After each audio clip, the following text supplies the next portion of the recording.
Ibu sidang jamaah maghrib yang dimuliakan Allah Subhanahu wa Ta'ala.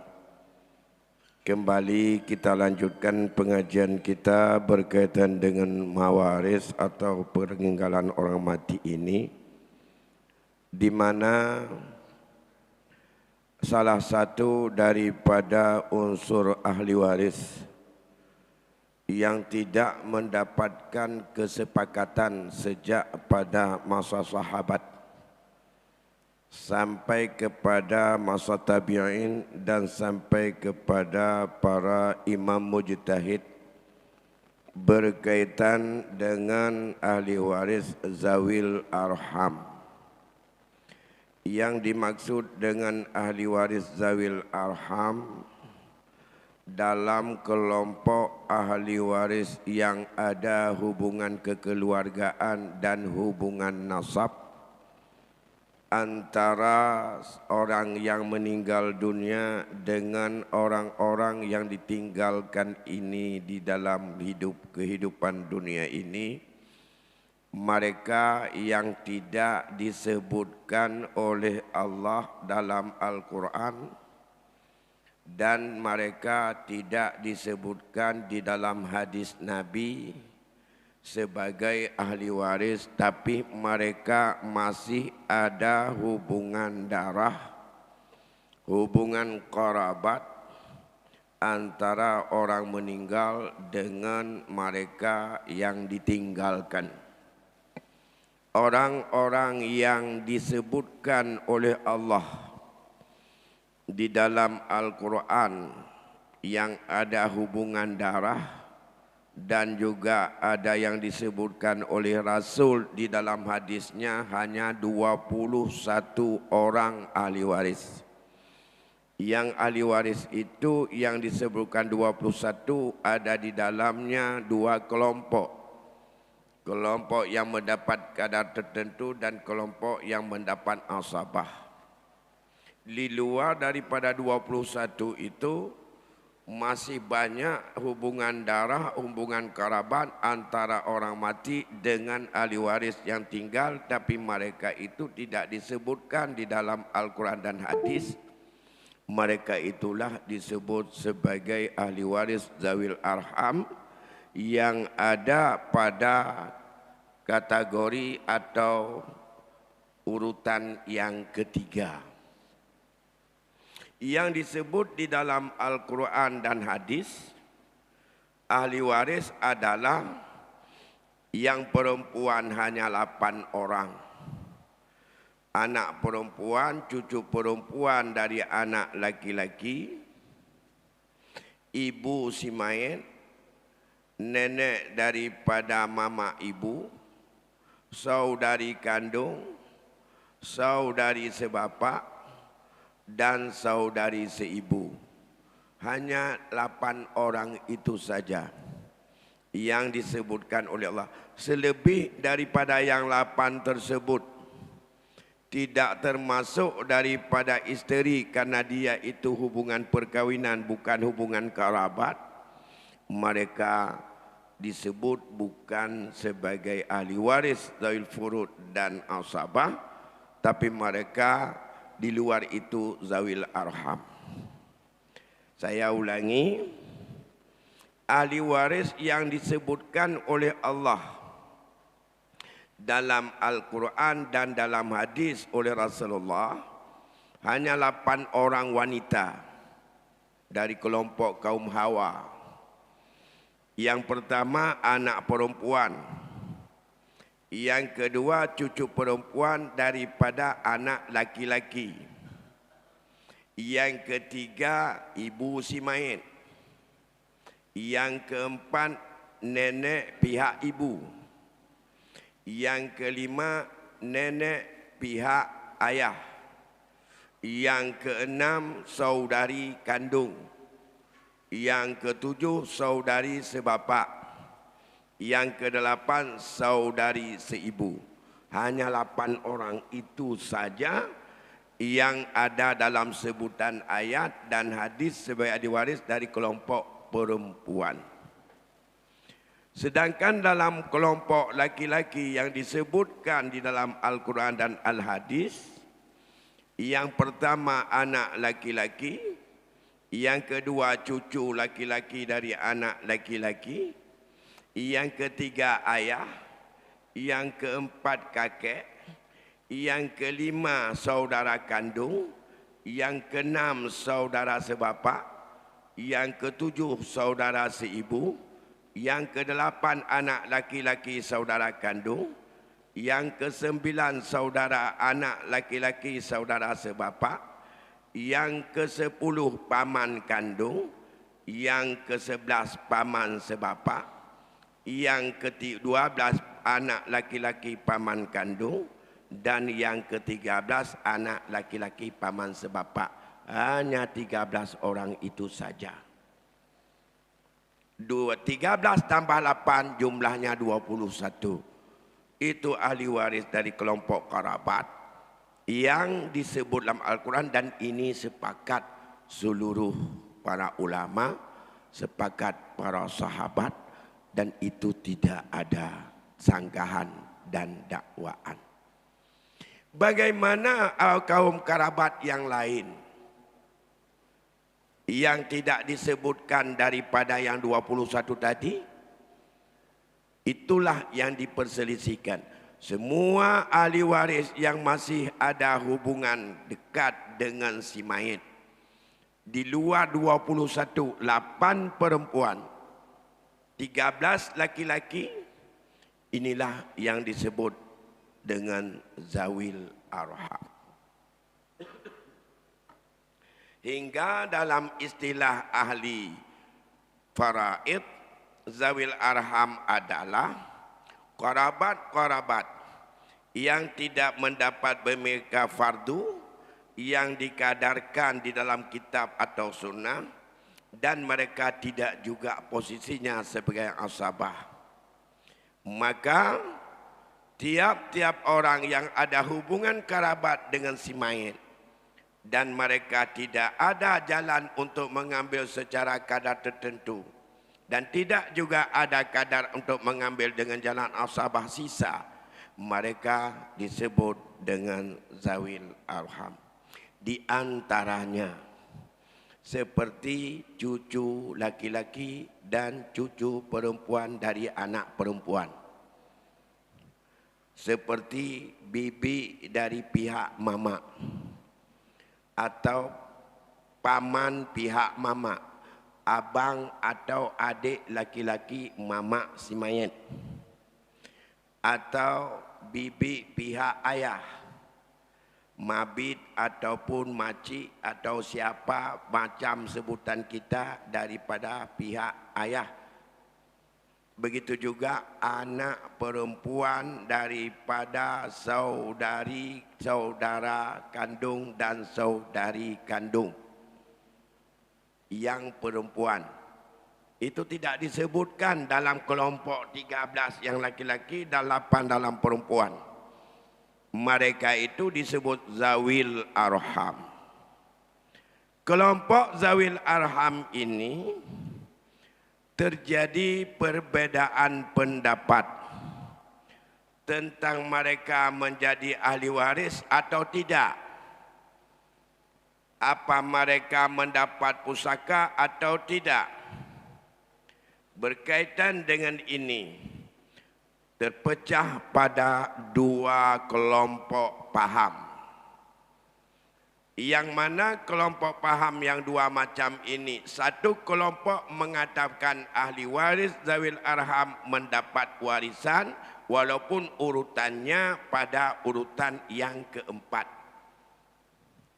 Satu kelompok lagi mengatakan bahawa ahli waris zawil arham tidak punya hak untuk mempusakai karena mereka tidak disebutkan oleh Allah dan tidak disebutkan oleh Rasul di dalam kitab dan di dalam hadisnya.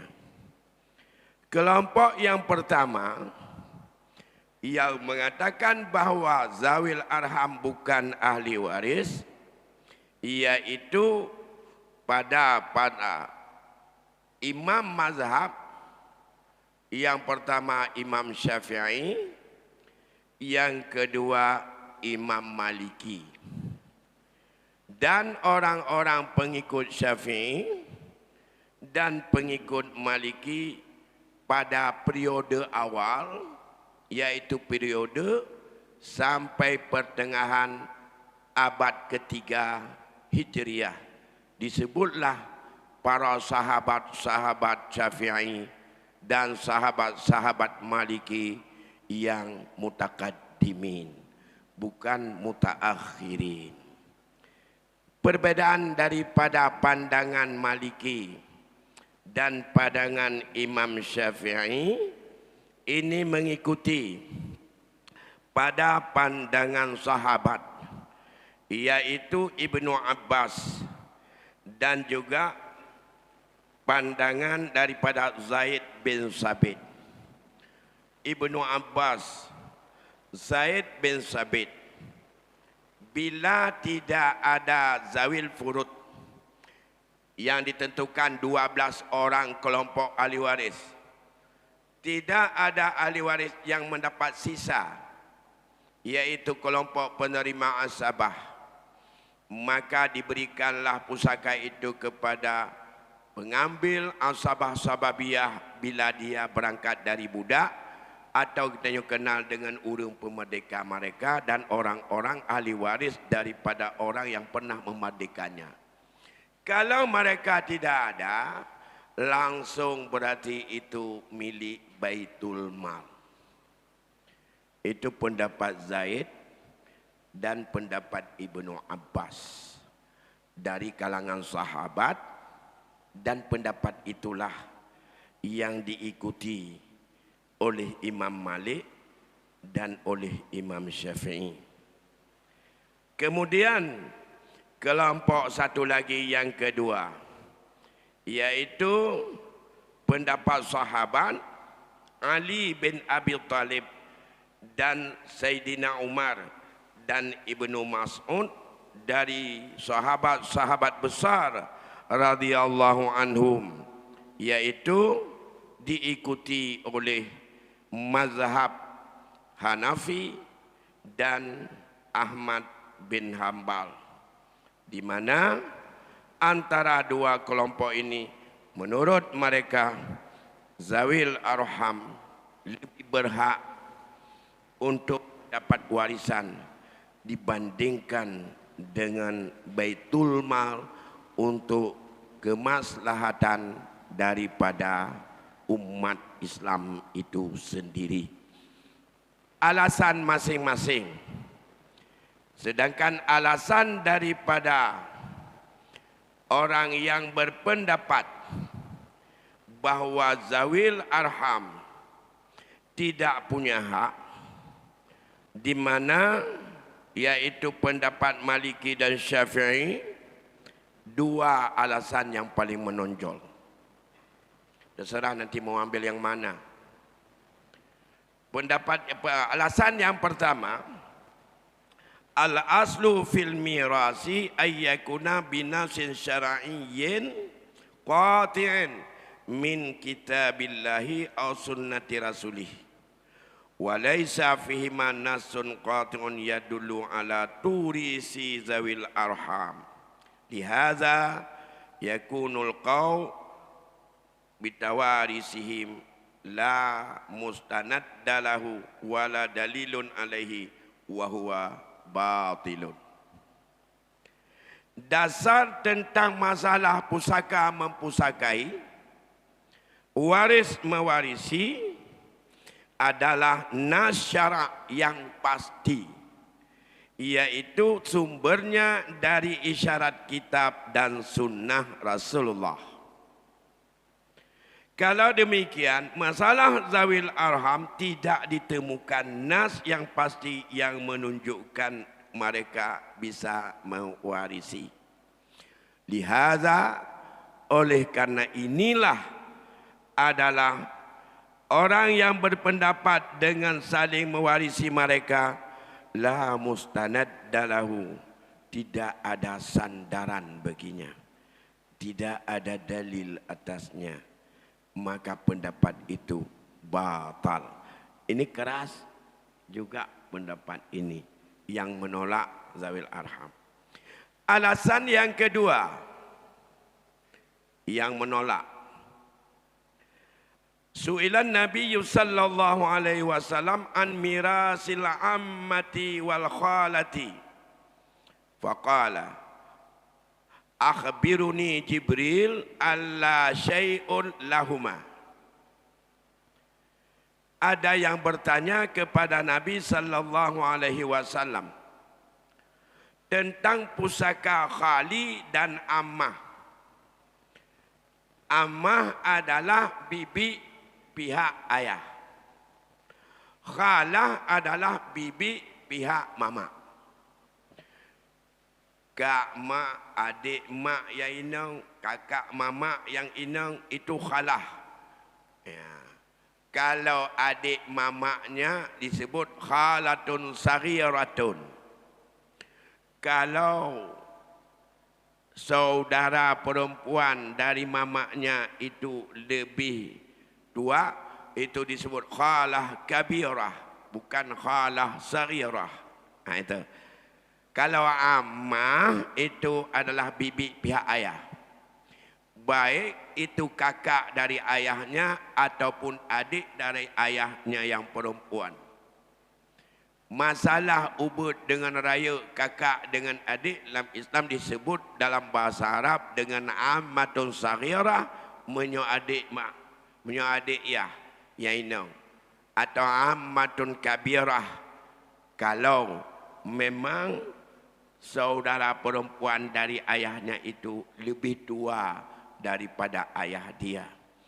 Ada yang bertanya kepada Nabi berdasarkan daripada hadis riwayat Hakim terdapat dalam kitab Al-Mustadrak tentang pusaka khalah dan ammah. Jawab Rasulullah, diberitahukan kepadaku oleh Jibril bahwa tidak ada hak sesuatu bagi keduanya. Ini alasan kedua. Wal ma'lum annal amah wal khalah min zawil arham. Bibi pihak mama, bibi pihak ayah merupakan kelompok zawil arham. Kalau demikian, semua yang tidak disebutkan dalam nas ayat dan hadis, semuanya yang kelompok zawil arham sama saja hukumnya, tidak dapat. Ini alasan yang kedua. Kemudian alasan yang ketiga, kelompok pertama ini, bahwa pasti manfaat yang sangat besar bila harta itu diserahkan kepada Baitul Mal untuk kemaslahatan dan kebaikan kepada orang-orang Islam. Bermanfaat di situ oleh banyak umat, banyak kaum muslimin. Tapi kalau diberikan kepada zawil arham, itu adalah dinikmati hanya sebahagian kecil saja daripada mereka yang zawil arham. Maka dalam hal ini, al-maslahatul ammah iddat ta'arudi muqaddam alal maslahatil khassah. Nah, itu kaedah yang dipakai oleh kelompok yang mengatakan kemaslahatan yang lebih umum itu harus didahulukan daripada kemaslahatan yang khusus. Begitu bila bertentangan dua kemaslahatan. Ya, atas dasar ini mereka putuskan Baitul Mal lebih hak daripada zawil arham. Ini kelompok yang tidak sepakat zawil arham. Sejak dari sahabat sampai dengan dua mazhab fikih yang besar. Tapi kemudian nanti bersatu empat mazhab kepada sepakat. Ada alasan yang lain. Kita lihat dulu. Mari kita tinjau dulu apa pendapat dari kelompok yang sepakat bahwa menurut mereka bahwa zawil arham lebih berhak diutamakan dibandingkan untuk diberikan kepada Baitul Mal.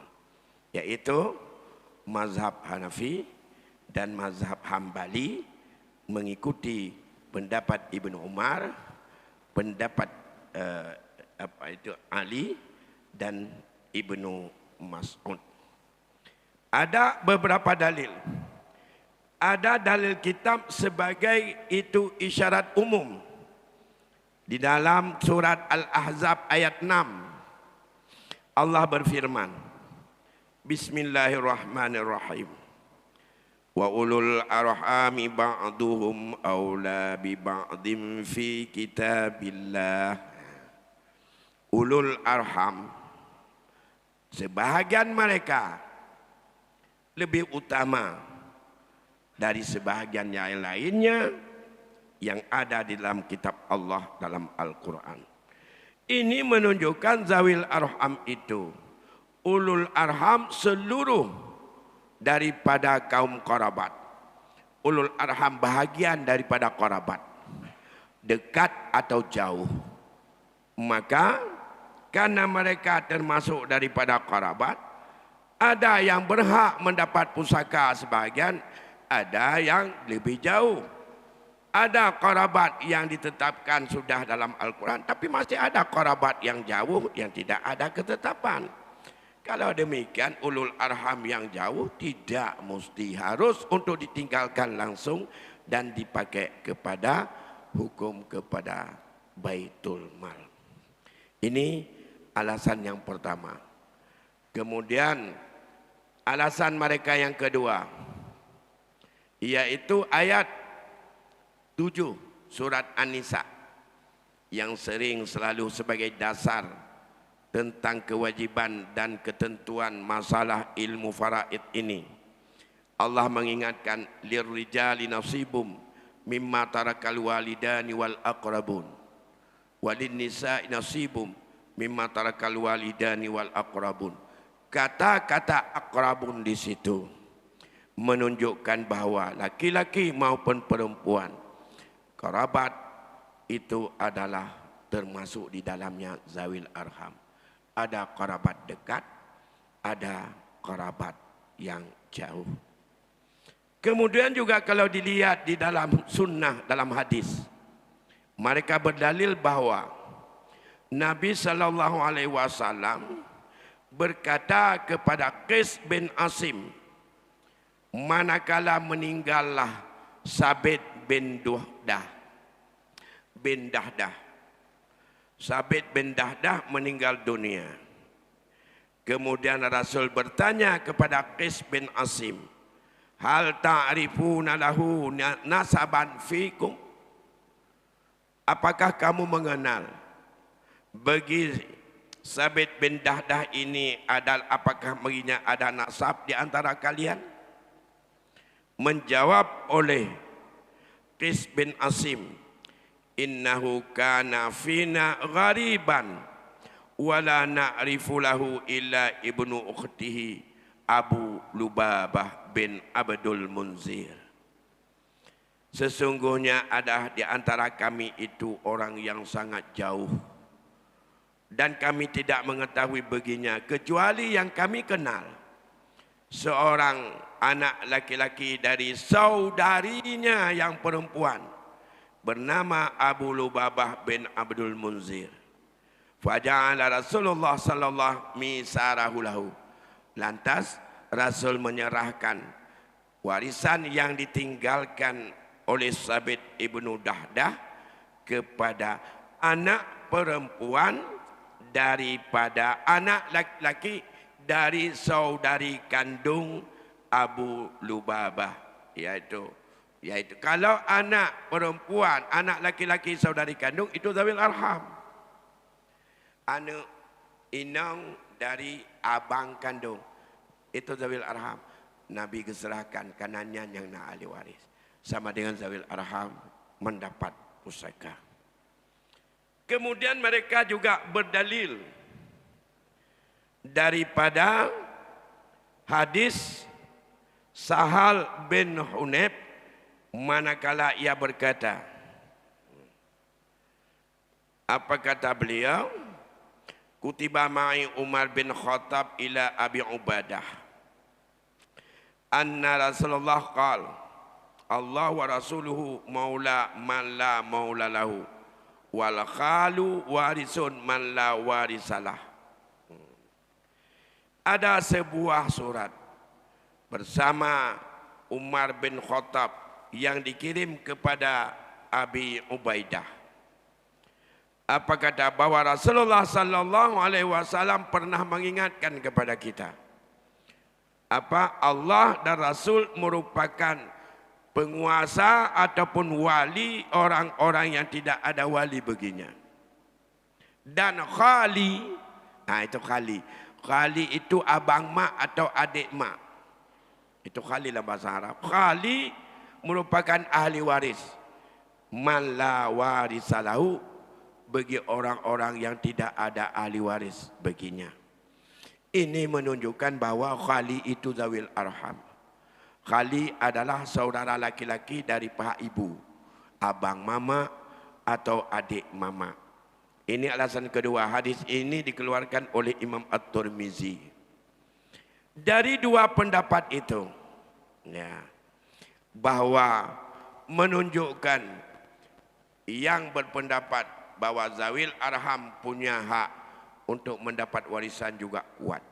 Maka dengan dua pendapat tersebut, maka andai kata kita lihat pada pertengahan abad ketiga Hijriah atau fi qarunis salis al-hijri bitaqdimi zawil arham ala baitil muslimin, di mana orang-orang dari mazhab Maliki, orang-orang dari mazhab Syafi'i, mereka mendahulukan zawil arham terhadap baitul mal, dan saat itu menjadi pendapat para mufti di sisi mereka karena menjaga kemaslahatan yang lebih umum. Di mana alasan yang lain disebutkan, saat itu baitul mal sudah tidak lagi fokus kepada kemaslahatan umum, tapi lebih fokus kepada kepentingan dan kesejahteraan pegawai. Jadi karena tidak fokus lagi kemaslahatan umum, mulai saat itu orang-orang atau mazhab Maliki dan mazhab Syafi'i dari kelompok mutaakhirin di pertengahan ke akhir dari abad ketiga Hijriah, mereka sepakat daripada baitul mal harus didahulukan dulu pendapat untuk kepada zawil arham. Maka saat itu menjadilah empat mazhab fikih yang besar, yaitu dalam mazhab Hanafi, mazhab Hambali, dan mazhab Maliki, juga mazhab Syafi'i. Empat mazhab zawil arham menjadi sebagai kelompok ahli waris yang ditetapkan bila tidak ada zawil furud dan tidak ada asabah. Bila dua kelompok di atas tidak ada.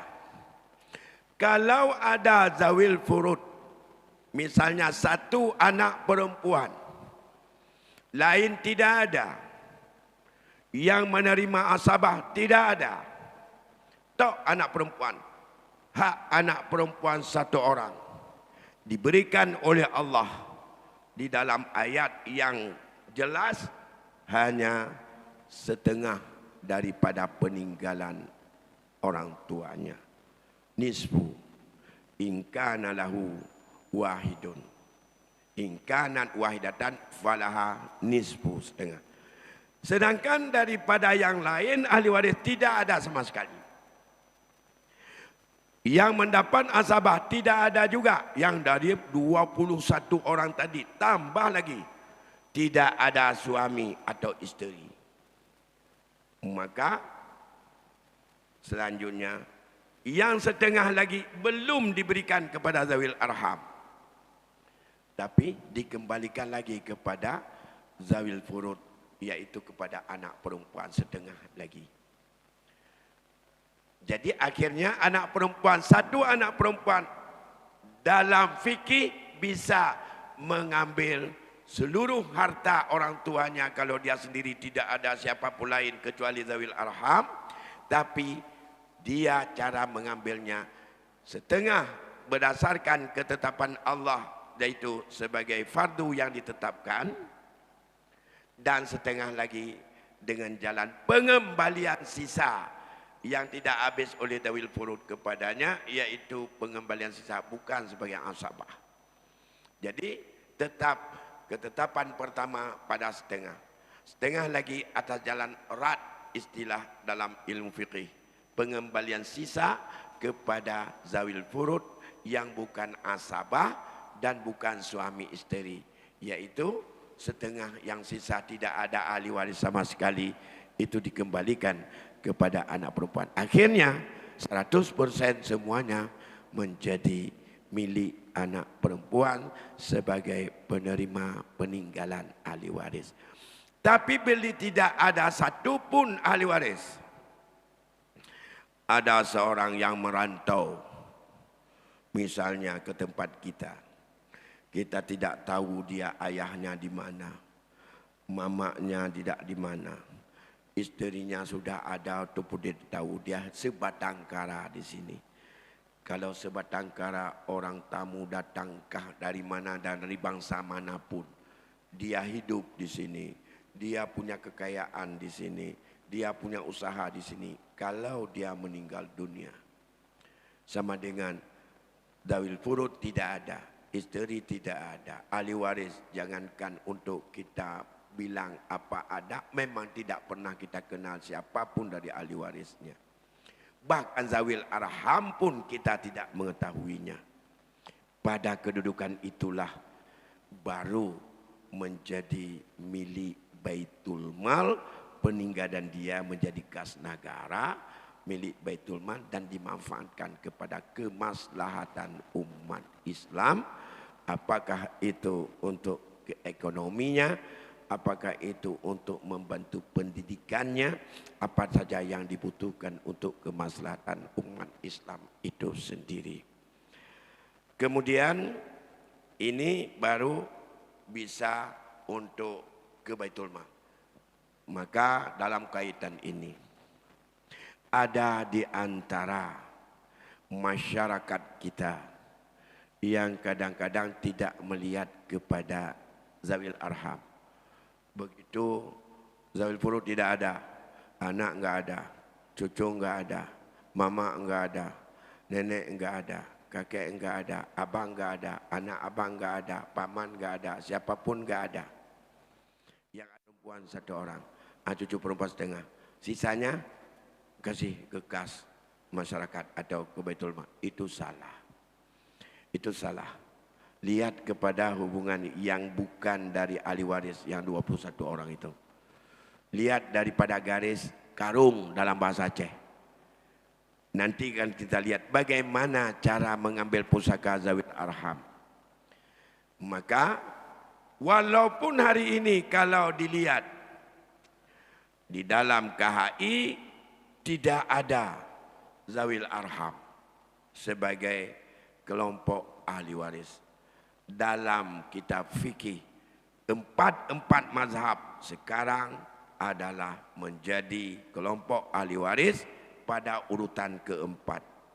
Tidak ada zawil furud, diambil oleh asabah semuanya. Tidak ada asabah, kembalikan kepada zawil furud yang ada. Gak ada sama sekali zawil furud, maka berikan kepada zawil arham. Di mana cara pengambilan zawil arham nanti ini berkembang lagi, ada 3 pendapat. Karena berkaitan dengan zawil arham semuanya mutlak ijtihad dan itu berdasarkan nas. Ada yang menganalogikan kepada bagaimana sistem pembagian yang ada kepada zawil furud, orang-orang mendapat kadar tertentu, dan dengan kadar-kadar asabah tadi ada yang menganalogi dengan jalan yang lain. Bapak Ibu sidang jamaah yang dimuliakan Allah Subhanahu wa taala. Begitulah bagaimana berkaitan dengan status bahwa zawil arham bisa mendapat pusaka dan ia berada pada urutan keempat. Dan ini perlu diketahui bahwa pusaka itu pemilikan daripada, kalau tidak berdasarkan kepada kajian fikih yang sumbernya kepada pegangan nas Al-Quran dan hadis, maka kita tidak ada pegangan dan itu adalah batal dan fasid. Tapi kalau yang sudah disepakati atau tidak disepakati, metode cara istimbat hukum dari para ulama-ulama mujtahid di luar daripada nas Al-Quran dan hadis, ijma' dan qiyas, tapi masa cara istidlal yang lain.